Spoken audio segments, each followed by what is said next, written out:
ಇವತ್ತು ಸೋಯಾದ ರೆಸಿಪಿ ಮಾಡುವ. ನೀರಲ್ಲಿ ಹಾಕಿಟ್ಟು ಒಂದು 3 ನಿಮಿಷ ಆಯ್ತು ನೋಡಿ, ಈ ರೀತಿ ಇರ್ತದೆ. ಈ ನೀರನ್ನೆಲ್ಲ ಈಗ ತೆಗಿಲಿಕ್ಕೆ ಉಂಟು, ಬಿಸಿ ಬಿಸಿ ಉಂಟು, ಅದಕ್ಕೆ ತಣ್ಣೀರು ಹಾಕುವ. ಈಗ ಸ್ವಲ್ಪ ತಣ್ಣಗೆ ಆಯ್ತು.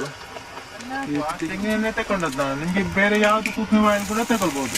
ಶುಂಠಿ ಉಂಟು ಸ್ವಲ್ಪ, ಒಂದು ಹಸಿಮೆಣಸು, ಸ್ವಲ್ಪ ಬೆಳ್ಳುಳ್ಳಿ, ಇದನ್ನ ಒಟ್ಟಿಗೆ ಹಾಕುವ. ಚಿಕ್ಕ ತುಂಡು ಮಾಡಿದ್ದೇನೆ, ಮತ್ತೆ ನೀವು ಸ್ವಲ್ಪ ದೊಡ್ಡದು ಕೂಡ ತುಂಡು ಮಾಡಬಹುದು. ಈರುಳ್ಳಿ ಸರಿಯಾಗಿ ಬಾಡ್ಬೇಕು, ಇಲ್ಲದ್ರೆ ಈರುಳ್ಳಿ ಬರ್ತದೆ ವಾಸನೆ. ಇದಕ್ಕೆ ಈಗ 2 ಟೊಮೆಟೊ ಹಾಕುವ. ಮೀಡಿಯಂ ಸೈಜ್ ಇದು 2 ಟೊಮೆಟೊ ತುಂಡು ಮಾಡ್ತಂದ್ರೆ. ಇದಕ್ಕೆ ಉಪ್ಪು ಕೂಡ ಹಾಕುವ.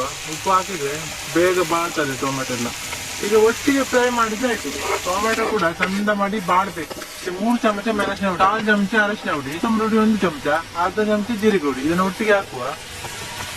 ಇದಕ್ಕೆ 1 ಗ್ಲಾಸ್ ಆಗುವಷ್ಟು ನೀರು ಕೂಡ ಹಾಕುವ. ಮತ್ತೆ ಉಪ್ಪು ಎಲ್ಲ ಕಡಿಮೆ ಇದ್ರೆ ಹಾಕೊಂಡ್ರೆ ಆಯ್ತು.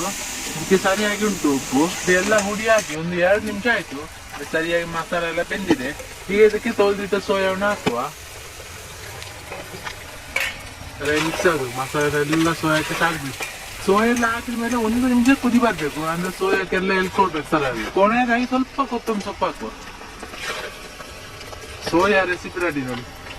ಸುಲಭದಲ್ಲಿ ಬೇಗ ಆಗ್ತದೆ ಕೂಡ. ಎಂತ ಪದಾರ್ಥ ಇಲ್ಲ ಇದ್ರೆ ಹೀಗೆ ಮಾಡ್ಲಿಕ್ಕೆ ಆಗ್ತದೆ. ಕುಚ್ಚಲಕ್ಕಿ ಗಂಜಿ ಕೂಡ ಉಂಟು, ಉಪ್ಪಿನಕಾಯಿ ಕೂಡ. ಇದು ಪದಾರ್ಥ ಕೂಡ ಚಿಕನ್ ಪದಾರ್ಥ ತಿಂತೇವಲ್ಲ, ಅದೇ ರೀತಿ ಆಗ್ತದೆ ಇದು. ಇದೇ ರೀತಿ ನೀವು ಸುಮ್ಮನೆ ಟ್ರೈ ಮಾಡಿ ನೋಡಿ.